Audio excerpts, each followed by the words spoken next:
What's cracking, everybody? Welcome back to the channel. New video. Today we're going to talk about arguably the biggest Varrio, possibly the biggest gang. To me, they're two different things, just so you guys know. But possibly the biggest Varrio, biggest gang, probably in the world. I'm talking street gang, okay? And I know there's going to be people that are going to say, MS. There's going to be people that are going to say the Latin Kings and different things, right? But that's for you guys to say. I can only speak on my life experience, what I've seen, and what I've gathered in my life of incarceration and gangbanging, right? So 18th Street. 18th Street, I believe, is the most hated barrio in LA, bar none. They're hated by more barrios and hoods than anybody, okay? 18th Street. I can't pretend to know the history of 18th Street. I do know they used to be a clique from Clanton. They were a clique from Clanton way back in the days, and they broke off. I believe the original 18th Street is East Side 18. For those that know, there's an East Side 18, West Side 18, North Side 18, and South Side 18. However, it seems as though most claim West Side. Even vatos that were down there in Maywood, I met dudes that grew up in Maywood, and they were like, nah, I'm from the West Side. Okay, because I know a lot of vatos from over there that are South Side. But that's their thing. I just want to say this. Everywhere I ever did time, going back to California Youth Authority, everywhere I ever did time, 18th Street was deeper than everybody. And it seemed to somebody like me, there's no 18 in Santa Barbara County, right? And so when I went to SRCC, the Southern Reception Center, which is reception for the California Youth Authority, I told the story. Babyface, Juan Barragan showed up, and I hadn't seen him yet. And he had people shaking in their boots. You had people, hey, Babyface is here. Oh, fuck, serio? From the West Side? Yeah, fuck, damn. And I was like, I wanted to see this cat. I was like, damn, this vato must be a giant. He was not. And he was beating everybody up. My bad. I got to keep it real. But it became clear to me right there in SRCC, 18th Street, pretty much didn't get along with anybody.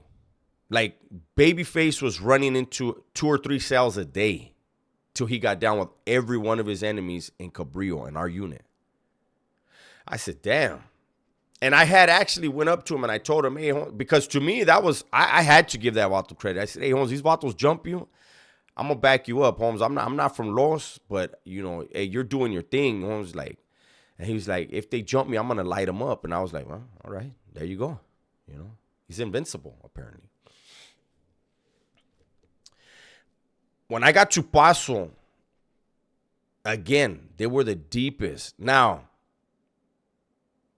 I've always said, and I'll make it clear right here, the barrio that me personally, I've always said was probably the downest barrio. Like, everybody I met, didn't meet a lot, but I met enough. Every one of them was down as hell and had hands. The vatos from South Los. That's a whole different story, right? We're talking about 18. These vatos, but one of the things that I noticed about 18, and it was propaganda, maybe not. You guys can let me know in the comment section, and shout out to 18. This is no slight on them. But back then, a lot of dudes would say, like, hey, Holmes, they're so big because they jump in a lot of vatos that maybe shouldn't be jumped in. And in YA will expose your heart. It'll expose what kind of balls you got, right? And it couldn't have been easy being from 18 because everywhere they went in the school area, any unit they got housed in, everybody was their enemy.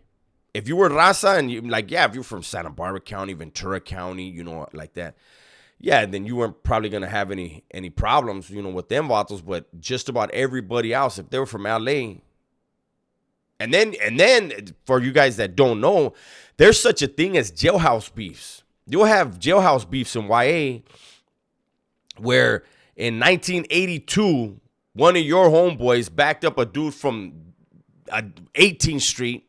And now, and every time you go to YA, your Varrio has spelled with 18, even though you guys have never once seen each other on the streets. There's that too, right?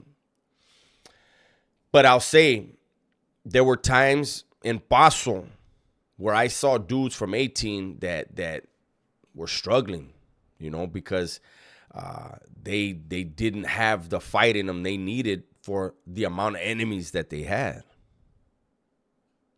So the flip side of that is you gotta recognize that the dudes from 18 that were really, really with it, like with Babyface, you had to tip your hat to him because you knew this dude. It was almost like if well, I don't want to give that in now. I was gonna say it was almost like if you put a northerner in Paso, you know, and he's got to fight everybody. That's how it was for them dudes from 18. Except 18 was deep.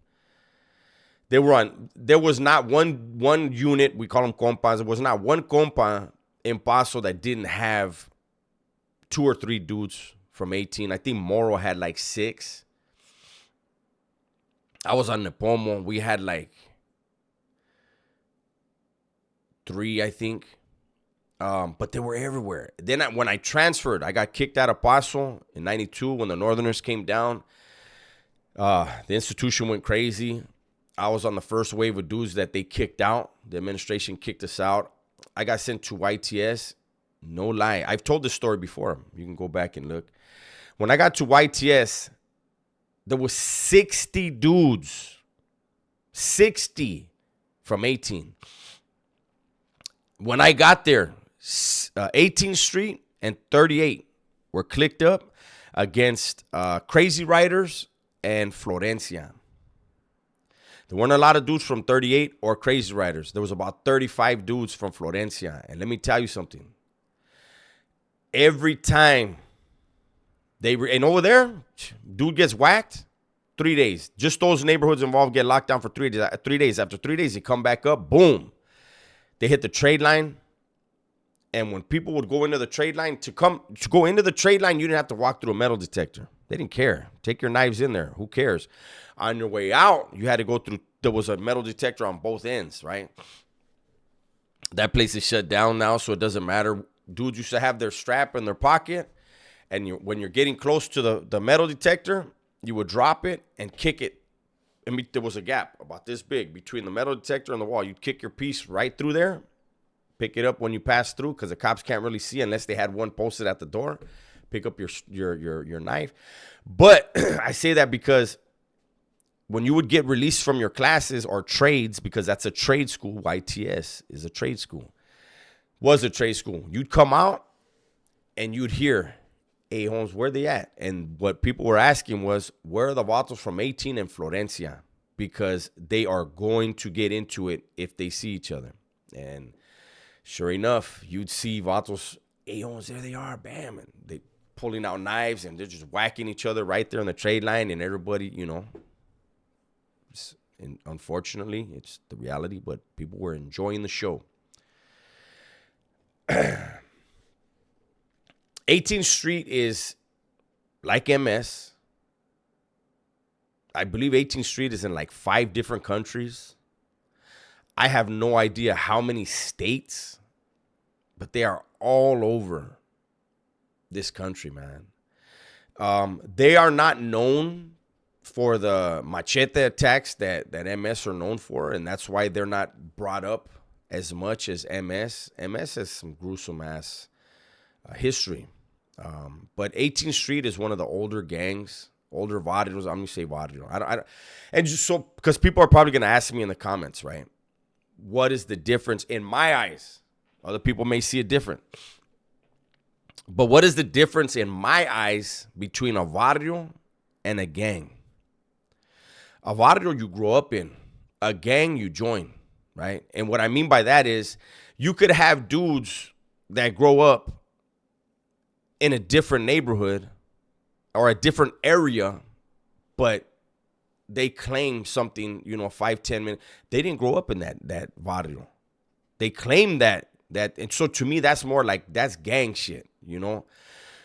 If you're not in your barrio, when you're in your own living room of your home, then you I don't know where you're at, but you're not in a barrio. You're somewhere else, and you have to ride your bike to go wherever it is. That's, to me, a gang. If you have a bunch of dudes from different places that have to take a bus or get in the car or ride a bike to get there, then, hey, Holmes, you're part of a gang.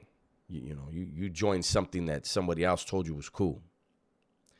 But when you're from a barrio, that's like I said, you're in your living room. You ain't even in the street. You're in your barrio. That's your spot. So to me, it's a different thing. Plus, it's a neighborhood. It's not, we're not going to get into the whole, one street is yours, and because there are some barrios that it's like that.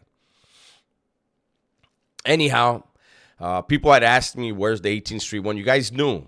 To me, by far, the most hated barrio in LA County, by far, is 18. And that's because they have a north side, an east side, south side, a west side. They are branched out in different parts of LA County. They're spread out everywhere. And so they're beefing with neighborhoods all over LA County.